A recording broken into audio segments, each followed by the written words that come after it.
வணக்கம். இது வடலியின் இரவு நேர பிரதான செய்திகளோடு இணைந்து கொள்ளும் நான் ரேகா சுஜேந்திரன். முதலில் தலைப்பு செய்திகள். அபிவிருத்தியின் பலன்களை நியாயமாக அனுபவிக்கும் சமூகத்தை உருவாக்குவதே எதிர்பார்ப்பு. அனுரகுமார திசாநாயக்க தெரிவிப்பு. அனுராதபுரம் பெண் வைத்தியர் பாலியல் துஷ்பிரயோகம். நாடளாவிய ரீதியில் வைத்தியர்கள் பணி பகிஷ்கரிப்பு. யாழில் பிறப்பு சான்றிதழ் வழங்குவதற்கான நடமாடும் சேவை ஆரம்பம். பாடசாலை விடுமுறை குறித்து கல்வி அமைச்சின் அறிவிப்பு. உக்ரைன் 30 நாள் யுத்த நிறுத்தத்திற்கு தயார். பாதுகாப்பு உதவிகளை வழங்குவதை மீண்டும் ஆரம்பித்தது அமெரிக்கா. தொடர்வது விரிவான செய்திகள். அபிவிருத்தியின் முழு பலன்களையும் நியாயமாக அனுபவிக்கும் வளமான சமூகத்தை கட்டியெழுப்புவதே தற்போதைய அரசாங்கத்தின் எதிர்பார்ப்பு என ஜனாதிபதி அனுரகுமார திசாநாயக்க தெரிவித்தார்.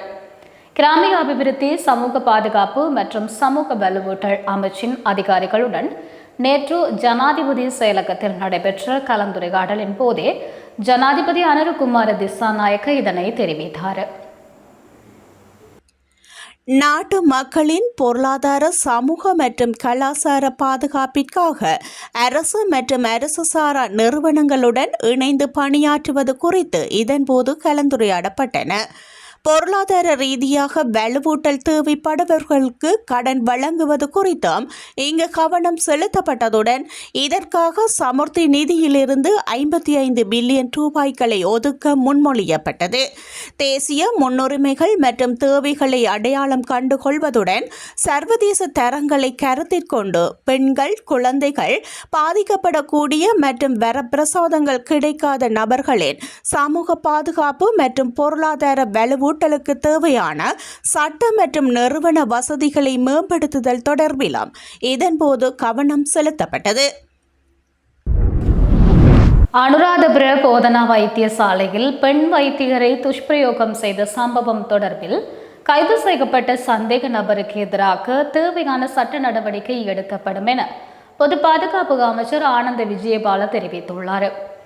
இன்றைய நாடாளுமன்ற அமர்வில் கலந்து கொண்டு விசேட அறிக்கை ஒன்றை வெளியிட்ட போதே அவர் இவ்வாறு தெரிவித்தார். பெண் வைத்தியரை துஷ்பிரயோகம் செய்த சம்பவத்தில் சந்தேக நபரை கைது செய்ய 5 போலீஸ் குழுக்கள் நியமிக்கப்பட்டதாகவும் அவர் கூறியுள்ளார். அதன்படி கெல்லேனவில் கைது செய்யப்பட்ட சந்தேக நபரை தாங்கள் உறுதி அளித்தவாறு நீதிமன்றத்திற்கு முற்படுத்தி தேவையான அனைத்து நடவடிக்கைகளும் தயார் செய்யப்பட்டுள்ளதாகவும் அமைச்சர் ஆனந்த விஜயபால மேலும் தெரிவித்துள்ளார். அனுராதபுரம் போதனா வைத்தியசாலையின் பணியாற்றிய பெண் வைத்தியரை கத்திமுனையில் பாலியல் துஷ்பிரயோகம் செய்த குற்றவாளியை கைது செய்யுமாறு வலியுறுத்தி நாடளாவிய ரீதியில் வைத்தியர்கள் இன்று புதன்கிழமை பணி பகிஷ்கரிப்பில் ஈடுபட்டனர்.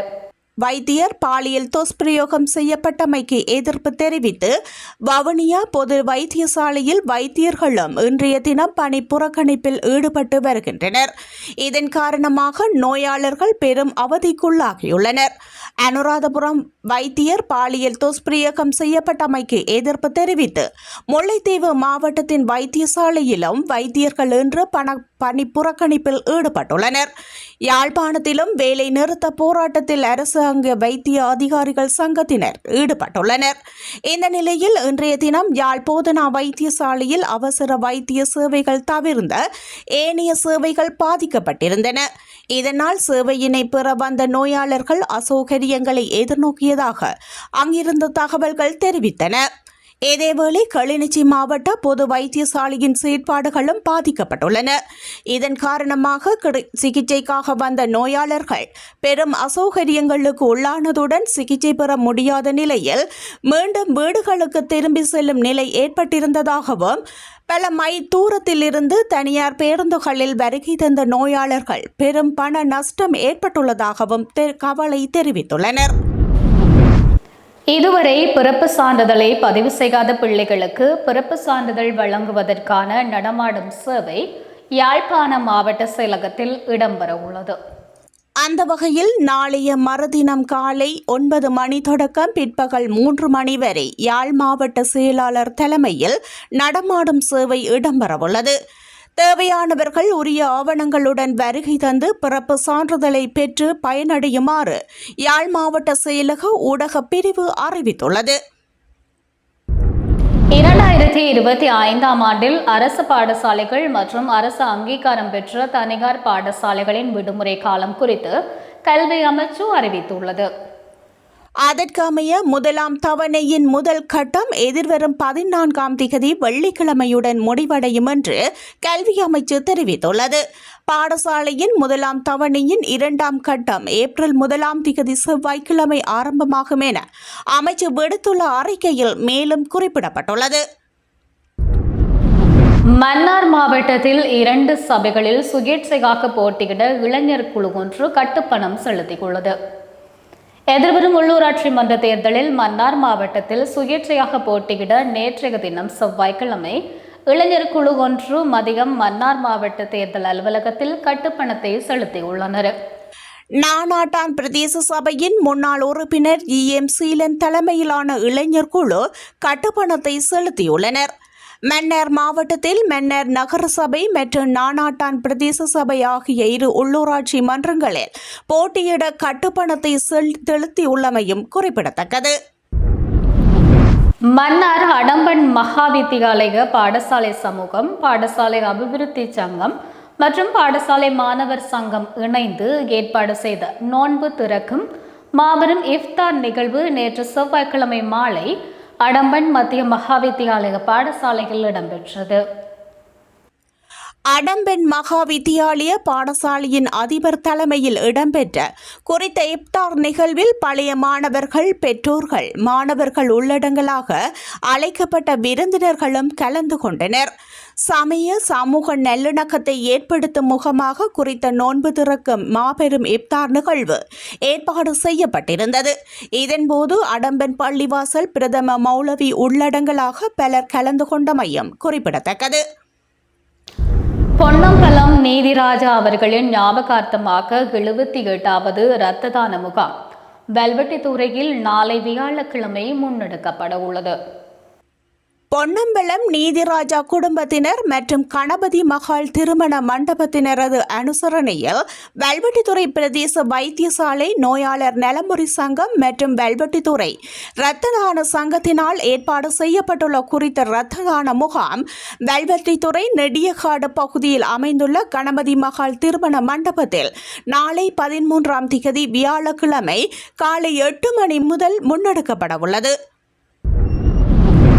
நிலையான எதிர்காலத்தை உருவாக்குவதற்காக அவள் வலுவான வழிகாட்டியாக இருப்பாள் எனும் தொனிப்பொருளில் மன்னார் மாவட்ட செயலகம் ஏற்பாடு செய்த சர்வதேச மகளிர் தின நிகழ்வு இன்றைய தினம் புதன்கிழமை காலை 10 மணியளவில் மன்னார் மாவட்ட செயலகத்தில் இடம்பெற்றது. மன்னார் மாவட்ட அரசாங்க அதிபர் கனகேஸ்வரன் தலைமையில் இடம்பெற்ற குறித்த நிகழ்வில் கௌரவ விருந்தினராக ஓய்வு பெற்ற மன்னார் மாவட்ட கிராம அபிவிருத்தி உத்தியோகத்தர் ஸ்ரீரங்க நாயகி கேதீஸ்வரன் கலந்து கொண்டார். சிறப்பு விருந்தினராக நானாட்டான் பிரதேச செயலாளர் திருமதி கனகாம்பிகை சிவசம்பு கலந்து கொண்டதோடு மாவட்ட செயலக பணியாளர்களும் கலந்து கொண்டனர்.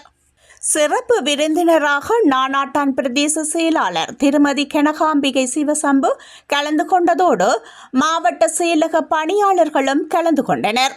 இதன்போது மன்னார் மாவட்டத்தை சேர்ந்த தெரிவு செய்யப்பட்ட பெண் தொழில் முயற்சியாளர்களுக்கு நினைவு சின்னம் மற்றும் பரிசில்கள் விருந்தினர்களினால் வழங்கி கௌரவிக்கப்பட்டதோடு மன்னார் தோட்டவழி கிராமத்தை சேர்ந்த மாணவி ஜேசுதாசன் ஜதுசிகா ஈட்டியறிதல் போட்டியில் தேசிய மட்டத்தில் முதலிடத்தை பெற்றுக்கொண்டமையினால் அவருக்கு சர்வதேச மகளிர் தினத்தையொட்டி மன்னாற்றல் வீராங்கனை என்னும் விருது மற்றும் பரிசில்கள் வழங்கி கௌரவிக்கப்பட்டார்.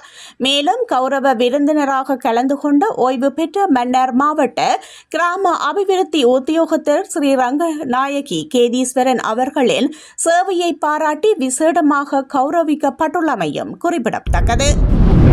தொடர்வது வெளிநாட்டு செய்தி.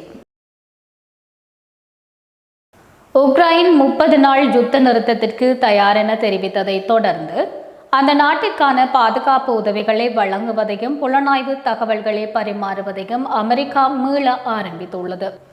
ரஷ்யா உடன்பட்டால் 30 நாள் யுத்த நிறுத்தத்திற்கு தயாரென உக்ரைன் தெரிவித்துள்ளதை தொடர்ந்து அமெரிக்கா பாதுகாப்பு உதவிகளை புலனாய்வு தகவல்களை வழங்குவது ஆகியவற்றின் மீதான கட்டுப்பாடுகளை நீக்கியுள்ளது.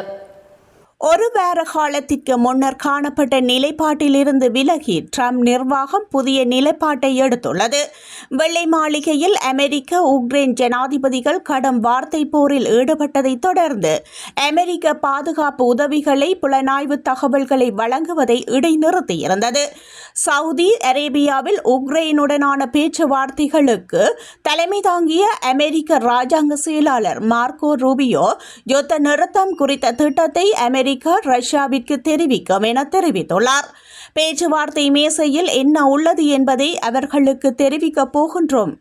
உக்ரைன் துப்பாக்கி சூட்டை நிறுத்திவிட்டு பேச்சுவார்த்தைக்கு தயார். இனி ரஷ்யாவே ஆம் அல்லது இல்லை என தெரிவிக்க வேண்டும் என குறிப்பிட்டுள்ளார்.